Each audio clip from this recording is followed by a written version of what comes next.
teman-teman kreatif, selamat datang. Aku bakal bikin paper squishy SpongeBob SquarePants. Nah, ini dia pola yang sudah aku siapkan. Tahap pertama, langsung saja. Kita pertebal garis polanya pakai spidol. Harus hati-hati dan pelan-pelan ya, supaya garisnya tegas dan rapi. Jadi aku pastikan setiap sudutnya terkena spidol dengan sempurna, agar nanti hasilnya makin estetik. Nah, buat kalian yang mau bikin juga silakan di screenshot dulu nih ukuran polanya.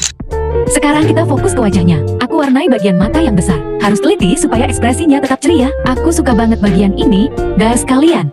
Sadar gak kalau aku mewarnainya pakai eyeliner? Kita warnai seluruh badan SpongeBob pakai warna kuning cerah. Karena kuningnya bikin mood jati naik. Pastikan warnanya rata dan tidak ada bagian putih yang terlewat, supaya tampilannya benar-benar maksimal. Ternyata banyak juga bagian kuningnya, tapi satisfying sih guys. Di video panjang selanjutnya, aku akan kasih beberapa tips bikin paper squishy yang slow. Ya tinggal warnain celana kotaknya dan tinggal dilaminati pakai selotip raksasa biar awet, tahan lama dan gak cepat rusak. Setelah dilaminati, saatnya kita gunting polanya. Ikuti garisnya dengan perlahan, supaya bentuk kotaknya tetap presisi. Proses menggunting ini memang butuh kesabaran ekstra, tapi hasilnya nanti pasti memuaskan. Tiba saatnya merakit, aku rekatkan sisi-sisinya. Lalu masukkan dakron secukupnya. Jangan terlalu penuh biar tetap empuk dan nyaman banget waktu diremas-remas di tangan nanti. Terima kasih ya, sudah temani aku bikin craft hari ini. Jangan lupa like, komen karakter apa lagi yang harus aku buat, dan subscribe ya. Sampai jumpa di video selanjutnya.